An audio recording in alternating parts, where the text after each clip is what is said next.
Hi, it's Teresa with Crafty with Teresa. Thank you so much for joining me today. Today, we're using one of my favorite layouts from Life in Bloom to do one of my favorite things, which is we'll take a pre-designed scrapbook page layout and make it work for your memories. We'll look at the inspiration guide, and we'll even look at adding more personality to the pages. We'll create layout number one, start to finish, and I will show you a few tips along the way. Whether you're new to scrapbooking or looking for fresh inspiration, I hope you stick with me today and this video gives you some ideas and inspiration. Now, enough of my chatting, let's get to crafting. Now, let's take a look at some of the supplies that we're thinking through. I always enjoy seeing how coordinated these scrapbook kits are because they take the guesswork out of designing the pages. I grabbed a few of the dies that I was thinking of using, but you'll see a little bit later that I didn't use all of them. My thoughts were these scallop bloom dies would look good with the floral papers and could be used as a landing point, the banners, and maybe even the tags. When I looked into the relaxing WATERSIDE dies, I thought maybe the birds and the cattails, they might go along with the outdoor feel of layout number 3. But I changed my mind because I decided to use layout 3 for something else. Now, the last set of dies that I'm showing here are extraordinary life dies. I started thinking maybe using the notebook paper for journaling or even some of the butterflies. So we'll continue on and I will let you know as I use these dies, if I use these dies. Let's take a look at the pattern papers. We got pattern papers, we have embellishments, we have stickers, we have plenty of pieces to customize each of these layouts. Now, in the kit, not only do you get all of these other items that I just mentioned, but you also get some special paper, and this will be one of the pages that we use, which is this beautiful cloudy type look with some beautiful greenery on it. That's one of the specialty pages in this kit. And also you get cardstock. In this case, we're going to be using the two greens are Granny Apple Green. The darker blue is the Pretty Peacock, and the lighter blue is the Coastal Cabana. And you get two of each of those different cardstocks, as well as some white cardstocks. You'll get your instructional guide. When you purchase the kit, you'll receive all of the items we just talked about, plus that instructional guide. Inside the guide, you will find 3 beautiful 2-page layouts. Even if you recreate them exactly as designed, there is still room to personalize the layouts for your own memories. And we'll show that today with one example, which is layout number 1. But to begin with, I did want to go ahead and show you just as they are, a 2-page layout using layout 2. We're going to actually put together pretty close to what's noted in the instructional guide.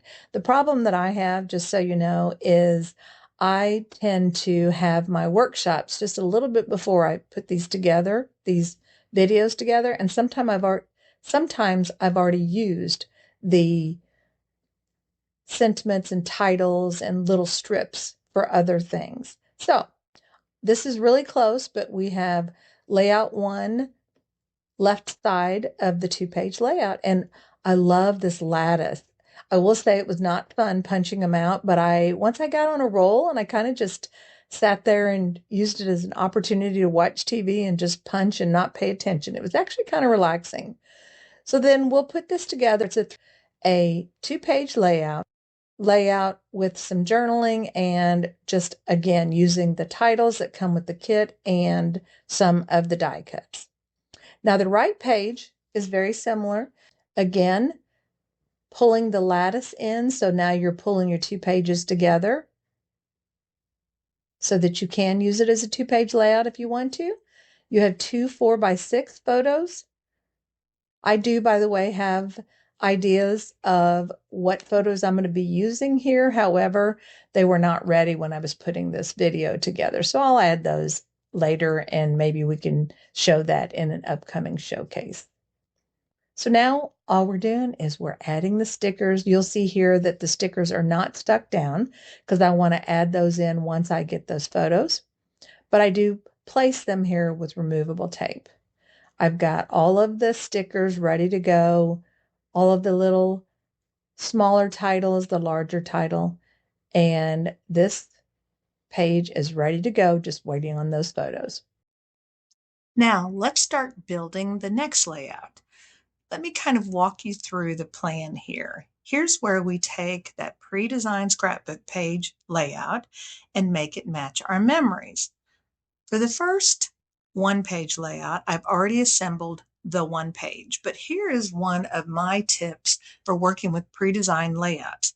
Sometimes our photos just don't fit it perfectly into the designated spaces. So instead of changing your memories to fit the layout, once you've decided on your photos, I'll just adjust the layout to support the memories. Now, I knew I wanted to turn the two-page layout into the one-page layout. I have several books I'm working with at one time. If you've been watching me, you know this. I'm always creating one-page layouts. In this case, I needed some Easter layouts to match the photos of my two granddaughters. These are quite old. They're not new, but we still got to get them in the book. So I'm going to go ahead and make changes to this design to make it work. Because it's an Easter design, I needed focal elements and embellishments to fit that event. So I grabbed an ephemera set from my stash. Here's a look at that set and some of the items I've added from the set into these layouts.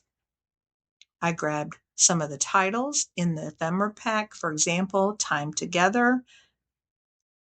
And originally I thought about you and me for the photos on the bottom right of the two little girls, but I did change my mind on that later.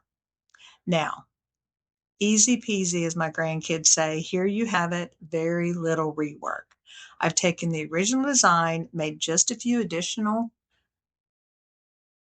add-ons of focal elements, a new title, but kept that background design basically the same. Now, let's take a look at the other one-page layout that I worked on from the Life in Bloom layout.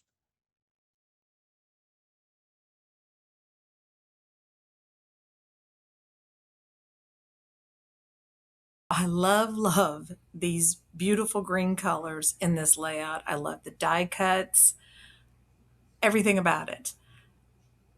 And it just made me think of Easter when the kids are outside looking for those Easter eggs.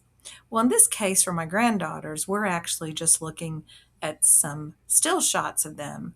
This is back in the time when we just couldn't go anywhere without those baby dolls. They had to be in their arms at all times. So we're going to go ahead and revamp this layout. But I'll also show a few tricks in here. Nothing major, nothing fancy, just a few little tricks that might help, hopefully, someone when they're looking at making some easy changes to their layouts. So the first change in the bottom left, we actually have a photo that is actually not going to work quite well for this layout because of the positioning of the girls and the cuts. And it's just not going to work for a 3x3. So I could change the layout, but I thought, why not just cut the girls out individually and make that work? Because they're so cute holding on to their baby dolls and posing for the camera in front of their door frame. I wanted both of them to be in the photo, so what I did is I sliced it smack dab in the middle to make it work for this design. Now, easy peasy, right? Cut it straight down the middle in between the two girls and then just took off fractions from each of the two edges on the other side. Now, I did pop up the photo to the left because this is going to go into this granddaughter's scrapbook. So I wanted her to stand out. Again, because we're looking for Easter photos, I grabbed some items out of my stash. In this case, if any of you have the Storybook Moments workshop in your stash, I just grabbed some leftovers.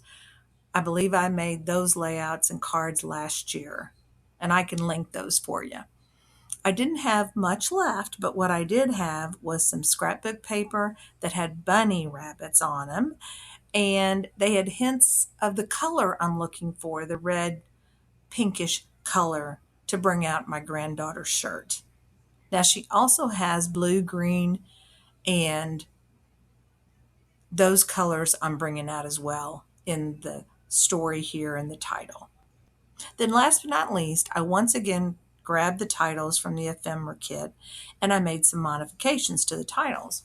It said family fun here, and that works, but I also thought it'd be better to remove the coral color in the word fun and add from the title Everyday Life.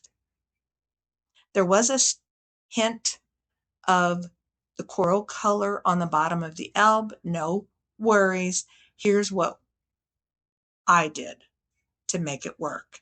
I grabbed the Everyday Life, I cut out the word life, and I added it to the bottom of the word family and just placed it right on the bottom of that L over that coral color. No one is going to be the wiser.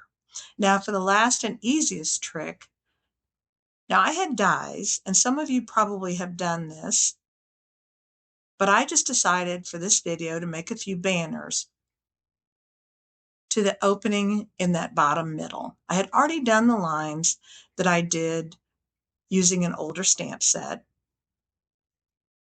and I added the lines to the bottom of that 3x3 piece.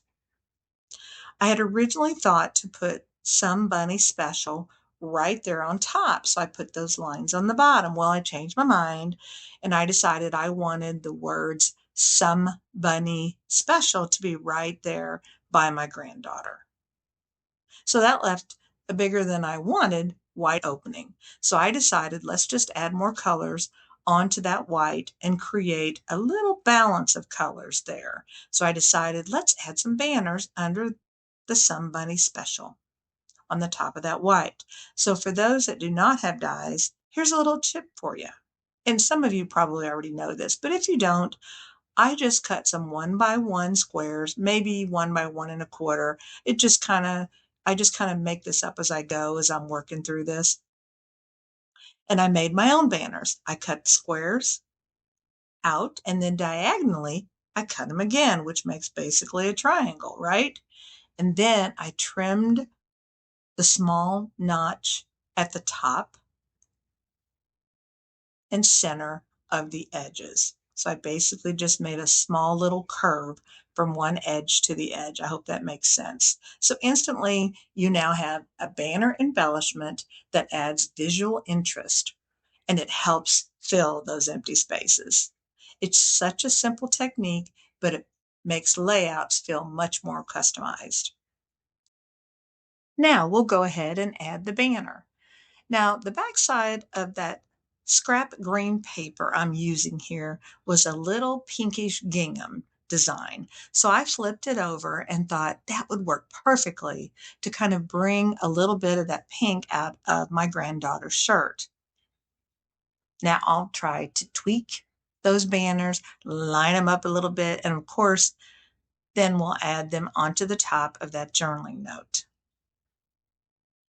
I think I did make a few tweaks after this video, so you'll see that here in just a minute because I'm going to show you a picture of the completed designs that we've finished here today. I do have one more layout from Life in Bloom, this particular scrapbook kit, but I made the decision to go ahead and get these two layouts out to you so you could see them as I wait for the photos that I'm looking for the last 2-page layout. A little coming soon item for you. The Extraordinary Life Kit is the next scrapbook kit that I'll be looking at. And here's a picture of some of the supplies we'll use. Here's a look at the die cuts, the pattern papers, the cardstock, and the sticker sheet that goes along with the kit. Also, if you haven't already seen this, I did do a short video unboxing of the Bikes and Blooms paper pumpkin kit. I've put together some of the cards already, and they've already been sent in the mail. Now, I want to thank you so much for joining me today. I hope this video gave you ideas and inspiration. Be sure to let me know if you have a favorite from today's video. Thank you again for joining me, and until next time, have a great day.